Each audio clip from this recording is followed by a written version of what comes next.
I just had a client the other day. It's like, we have tried all sorts of communication for these people and they're not getting it. And I was like, any failure you have in communication is not their fault. It's your fault. Amen.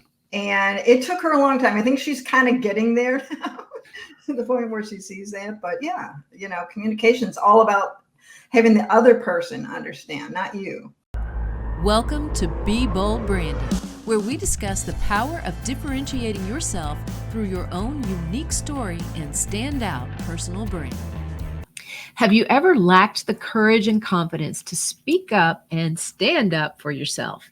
I'm sure almost all of us can identify with this plight at some point in our lives, but in the workplace, it can cost us big opportunities and big money. That's why we've invited Dr. Jane Williams to the show today. We'll learn how Jane went from mild to meek to finding her fire in the IT world. She comes from an enormously successful career at IBM, where she flourished in a male-dominated industry over 2 decades. Jane is now certified in design thinking with a master's in information technology and a doctorate in leadership of remote teams. Today, she coaches other ambitious women in IT to get clarity on their career, claim their voice, and find their fire to succeed. By the way, Jane is also a BrandFace client, and you'll get to hear about her branding journey with us too. Jane, welcome to Be Bold Branding. It's great to be here. Thanks a lot. It's hard to believe that you were ever meek and mild, actually. Yep, we know the real Jane. People say that a lot. I love it. Give us a little snapshot of what that journey was like, if you will, and tell the audience a little bit of how you got to what you're doing today. It's strange. I started out, I don't know, for whatever reason, we all born a certain way, but I am pretty much a natural introvert. And when I was also really quick at learning, and I learned to read before any of my friends or any of the kids my age did. And so they unwisely, I think, vaulted me up a year when I skipped kindergarten and went straight into first grade, where I was totally terrified. Everybody thought I was horrible because I knew more than they did. So I learned to hide it. I learned to shrink into the background so nobody's going to make fun of you or point you out or anything. And so when you're an introvert anyway, and then you have that on top of it, I was literally to the point where I could not speak in public. I remember going through classes, I would say, okay, you're going to say one thing today, in class. And it was a terrifying experience. And you just have to, it's so limiting. I mean, one day you just realize it's the most limiting thing in the world. And I've just got to get over it. And with some coaching and mentoring and a lot of good people around me, I ended up doing that. And then once that started, it was like, oh my God, you can't make her be quiet. That's so true. Well, tell us a little bit about your journey at IBM. Interesting. I got there. I had been a job hopper. Nothing was good enough for me. People didn't treat me right. I wanted to go to this job, that job. And I think I had something like 11 jobs, in 10 years. It was horrible. And when I joined IBM, my now husband, told me, he says, it's time to get serious. Let's, you're smart, do something right. And I said, okay. And I interviewed. They hired me.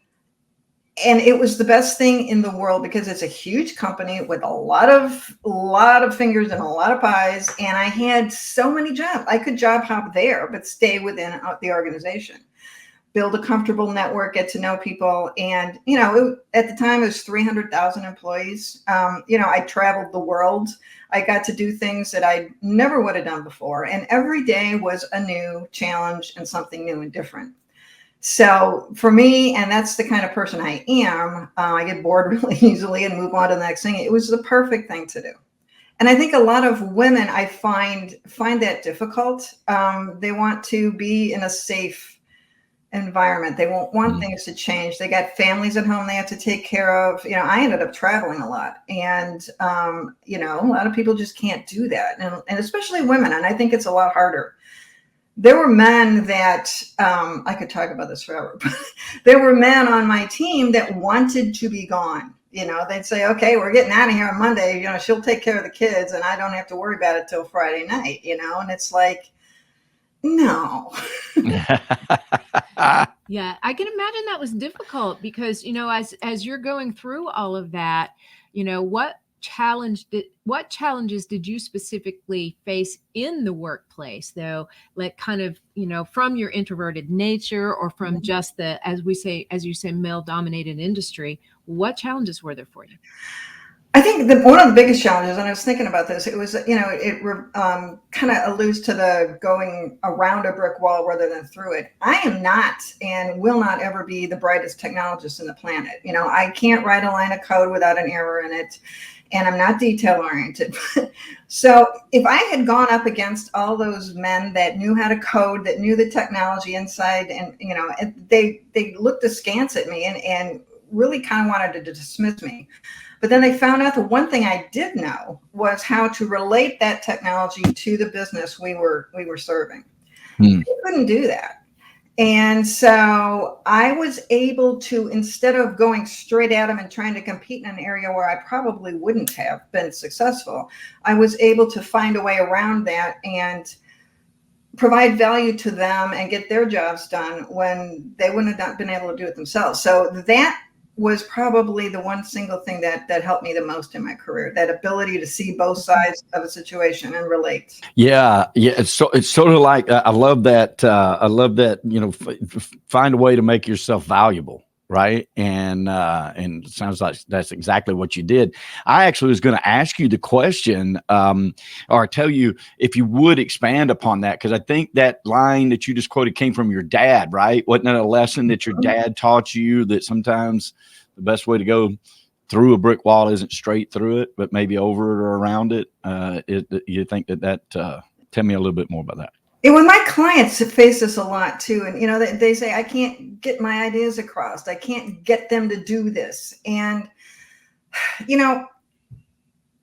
if you come at it from the standpoint and pay attention to the person who you're talking to and understand what is valuable to them, what keeps them up at night, and what is it about what you have to offer that's going to help them do that.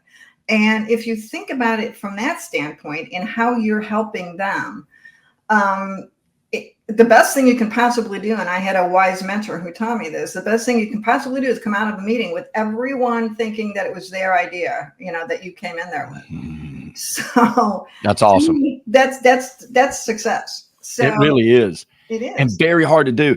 I like pointing a finger at myself. I failed at this bad. Like, I'm still working on it. I've been through teams after teams after teams after teams, and she's heard it a million times. Like, why are they not listening to me? And my mom even gave me a coffee cup and said, shh, nobody's listening, because I said it so much. But it was what you just said was everything that, even as a successful business person, I couldn't wrap my mind around for a very long time. And wow. I think it holds people back to even greater things that they could achieve, right? Because you think you don't have the buy-in of your teammates, and you actually have the buy-in. You're not saying it correctly. You're not saying it to them correctly. Am I on the right track? Yeah. I just had a client the other day. It's like, we have tried all sorts of communication for these people, and they're not getting it. They're stupid. They hate us. They're and I was like, any failure you have in communication is not their fault. It's your fault. Amen.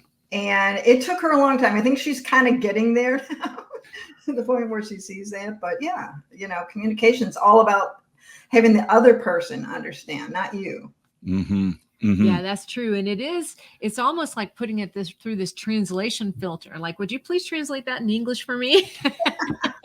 Because there's a disconnect of how one person views something can be entirely different from how another person not only views that same thing, but views how they're trying to communicate that same thing. It really does blow the mind a little bit. Yeah.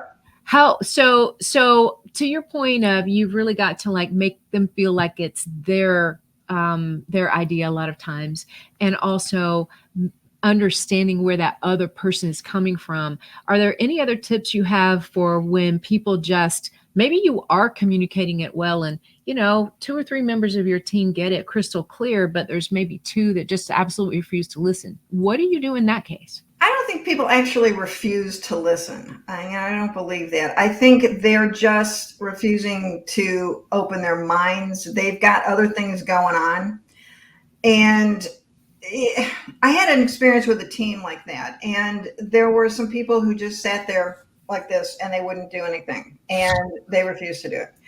So you talk to them later and you say, hey, you know, let's go out for a cup of coffee, or let's do this and find out what is that there is their problem. It's a little bit of therapy, honestly, and just getting in their head. And it may not be you, it may not be the team, it may not be the idea, it may be because their car broke down for the 18th time this morning on the way to work. So unless you know that and take the time to understand that, and people learn differently. I mean, you guys learn differently from the way I learn. Everybody learns completely differently, and finding out how they do that. It's not like, I taught you this, I told you this. Why don't you get it? It's, what is it about why I'm saying this that you're not getting it? Like what you're hearing? Hit that subscribe button and learn how you can change how you're seen and charge what you're worth. Well, so if I ask you this, like, is what the work that you do, because we're going to get into your clients and who you're best to serve and that sort of thing, like, is motivation of each one of those team members, is that a part of what you do, or is it really like the assumption that everybody is already at least somewhat motivated to the project, and now we've got to communicate that? Yeah, that's interesting.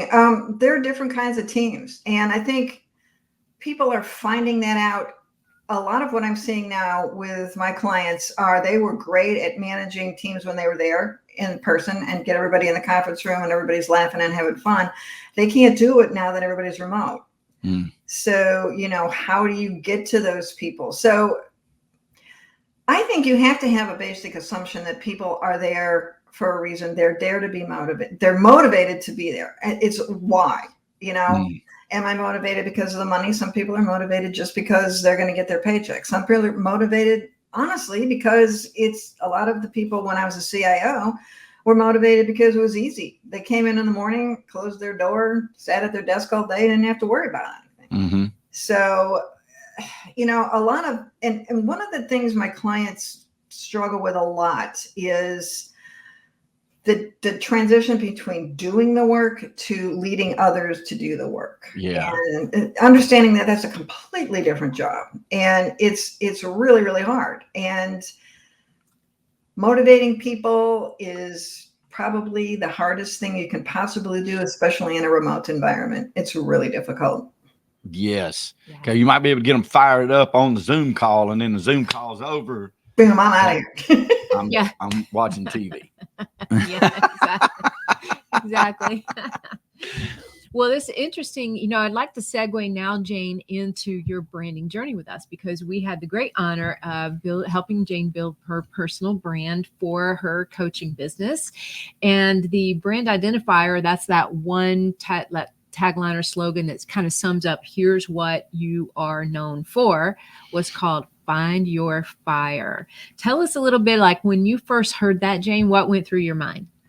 It just really captured me because I see so many women, and I was that same way myself, doing things that someone else told them to do or that they think they should do because that's the way everybody else did it. And you can't do that. You can't be successful of yourself if you are not into it. And you know, it's all about what we're talking about, motivation. What is it that excites you? What gets you going? My first job out of grad school was a financial analyst. I'm not a detail-oriented person. I hated every day of that job, and everybody hated me doing it. But what I do love is seeing the big picture and fixing processes and making things run smoothly. And they ended up, I was getting fired, and they transferred me as a last-ditch effort into the IT department to help figure out a process for executives. And I did a fantastic job. I loved it. So I went from being almost fired and miserable to just rocketing, you know, and being a rock star. And if you don't find that inner drive and that fire and take the time to do the self-reflection, and that's what I love about being a coach, because everybody who comes into a coaching situation has already everything they need to be successful. They just have to figure that out. And you're helping them do that, which is exactly what you guys did with the branding experience. You know, for me, it's the same thing. You think about what it is that you really, really love, and then find a way to make that work. Why did you come into the BrandFace program? I'm making a very difficult transition from corporate life to being an entrepreneur, and it's hard. I'm sorry, it just is. Whereas before, if I needed sales or I needed marketing, I'd have someone in the marketing department go do that for me, or have somebody go sell that for me. Now you're a company of one, you're the whole thing. And I didn't know how to do it. I didn't have the first clue. I was going all over the place. Let's try this. Let's try that. Came in contact with there's a lot of people out there who take your money saying that they know how to fix that for you. The first meeting I had with Tanya was just trust. The first thing I felt in that meeting was, these are people that I trust to help me. They're not trying to take my money and run off. These people are really solid. I love this. And I felt a home there, and it was easy to do the work that I need to do. Oh, thank you for that. Very good to hear. Yes, it is. That is all we hope for, honestly. Were you concerned about anything specific coming in? I mean, I love the refreshing nature of your honesty, Jane, because you crack me up, because you say things that like other people are just thinking. It's like, yeah, that's exactly how it is. I'm so glad you said it. Right. And I love that. But what were you concerned about? That, honestly, I mean, I've gotten myself into trouble doing that. And what you did was kind of give me the perspective and some of the discipline to wrap that in a nice wrapper to where and stay on message. I have a focus. I have a brand now. So I'm not just wandering off and, saying things. And I think, one of the biggest and most really valuable things you taught was focus on who you serve. And it's not everybody, right?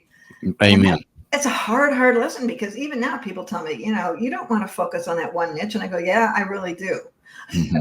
So, and it's hard to believe that, but it's really true.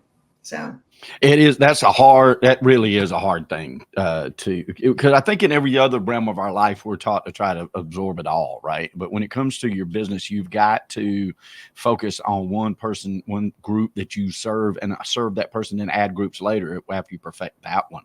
What clients are you best suited to serve? I have found over experience that I am best suited for, first of all, people who are taking on a new role or a new management assignment, going from a doer to a leader. I feel a great affinity to working with women. I think that I understand a lot of what they've been through. And while they tell you that a coach doesn't really need to know that anybody can coach anybody, I don't believe that at all. I believe that you need to understand and be able to at least empathize with what that person's been through. So women who are taking on a new role, finding that they're challenged, doing new things. You're taking a step out there. You're doing things that are out of your comfort zone. And how do you do that? And I feel like I've been there, I've done that, and I can really, really help those women kind of do it themselves. And those are strictly women in IT, correct? Yes. Yeah. And so that, guys, is what we mean by narrowing down and niching down. Because if that's all you ever served, you'd have more business than you can ever handle. Right? I mean, that's a lot of women these days that need that help, with the same issues that you had. It's a matter of whose shoes have you walked in, and the ability to help them put on those comfortable shoes themselves and move forward. Right. What was the hardest part for you throughout the journey? Well, it kind of still is discipline, doing the work. I'm inherently lazy, and I want, I love having things just be automatic and done for me. And you gotta, if you're an entrepreneur, you got to do it all yourself. And for me, I tend to be a little ADHD, and I'm running around doing this and that and focusing. So yeah, and one of the things, I think probably one of the most valuable lessons you had was that calendar, where you just, it's not managing a calendar and making sure things fit in slots. It's managing how you're thinking. Like today I'm thinking about this, and tomorrow I'm going to think about this, because if you're thinking about 800 different things at one time, you can't do any of them well. So Right. So true. You can't change 4 hats a day and do all 4 things super, super well. And No. I think so many of us do that because we see the slot open on the calendar and think, oh, well, there's 2 hours there. Just pop it in right there. Yeah. Yeah. Or Yeah. even worse, you get the email and then you think you have to deal with it right now when you're really blocked. You're supposed to be dealing with something else. And I think a lot of us tend to sacrifice the important for what we think is immediate, and then the important doesn't get done. That's a good way of phrasing that. Yeah. The immediate gets in the way. It sure does. Oh yeah. And in doing it all, I mean, I like this morning, you know, I don't mind everybody knowing, I was at a property that's getting rehabbed, picking up used appliances and putting them in the back of a truck and bringing them back to the office. So sometimes we all have to do all the jobs we started with, even though it's been 30 years since we did those jobs. It's important to the team. There was nobody else to do it, Jane. All right. What was the most eye-opening part of the process for you? That I could actually do it. I don't think coming into this, I really thought that I could do it. And having that confidence in actually getting out there and doing it, it gives you the confidence. You know, you got to take that first step. And I think that was the hardest part for me, was having that confidence. I love to hear That's that. awesome. And a lot of people, you know, I want to separate something real quick. It's not the confidence in actually doing the job. You're confident about that all day long. You can do it. It was the confidence of, how do I present myself well enough to the right people to actually get out there and make this happen, to get in front of the right people and get new clients. And the brand helps you so much in doing that. It's not lack of confidence, because when you say that to a lot of people, they'll say, oh, no, I don't have any lack of confidence. I'm very good at my work and I do that. It's like, yes, absolutely. But that's not the lack of confidence we're talking about. I think it makes a big difference. Yeah. To me, it was a confidence of like, I know what I'm talking about, but who cares? I mean, why would anybody care what I'm talking about? And I think to me, it was a real revelation that, my gosh, I mean, you put yourself out there, people are going to listen to you. If you're, I hate the word authentic, but if you're honest and candid and they trust you, I guess it never occurred to me that I would have anything that great to say outside of the actual job that I'm doing. I don't know if that makes sense. So. It does make sense, but it does make sense. But there's many people, and even if there was just one that listens to this, that need that service, they need that, and there's millions out there in the world that need it, and so now you know how to present that to them in a way that they recognize that and come to you. So, with that said, how has your brand helped you already? It has helped me reach the right people, focus the right people, and approach them and feel confident approaching them in a manner that they're receptive to. I think I did a lot of self-reflection in that, you know, when we're trying to figure out, you know, what niche to do, is like, how do I present myself to them? You know, when you think about it, a brand, I just told this to a client the other day, a brand, she said, well, what really is a brand, you know? And it's like, to me, it's what people think about you when you're not there. So, you know, when you leave the room, people still have that brand. I mean, they have my bright colors. They have the things that I'm saying that are positive. They've got an image, you know, that stays with them. And if you do it right, you get the right photo shoots, you get the right creative work, and you get all that stuff done. It's something that sticks with people. Yeah, it absolutely is. And I'll add to that. And I love your definition of it. We talk a lot about making sure the brand precedes you so that they already are familiar with you and what you stand for before you ever enter the room. And to your point, what they think about you when you're not there, kind of the same difference, right? I love the way you put that. Yeah, absolutely. What would you say to other people who are maybe considering becoming a brand face? Oh boy, just do it. You know, at some point you can overthink things and you can analyze and overanalyze, but I had a feeling in that first meeting, and then that's just been reinforced. But you get a feeling, you know, it's true, you know, you need to do it, and this is the right place to do it. And I would just say, take that leap. I mean, it's not scary, it's fun, it's exciting. So I'm so glad to hear that. Yeah, a lot of people do come in a little bit scared. In fact, most of the time we hear, okay, well, I'm so excited about this, but you need to know one thing. I'm also scared to death, right? And so we do hear that quite often. And I'm so glad to hear it when people come through it. It's like, wow, what a cool process. I learned so much. Now I have a way to present myself that is so unique and makes me feel much more confident in myself and my abilities and how I articulate that.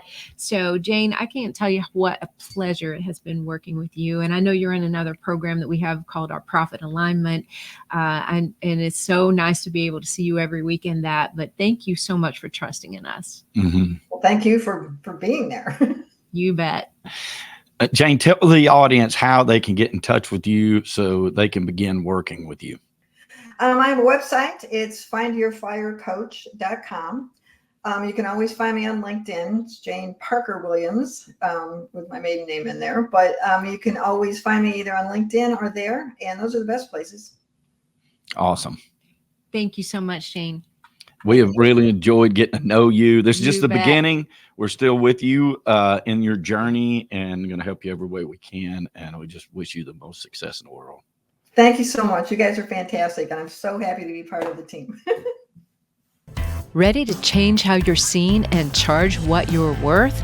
If you're not getting enough opportunities to meet with ideal customers, or the prospects you're meeting with just aren't ideal, it's most likely your brand that's holding you back.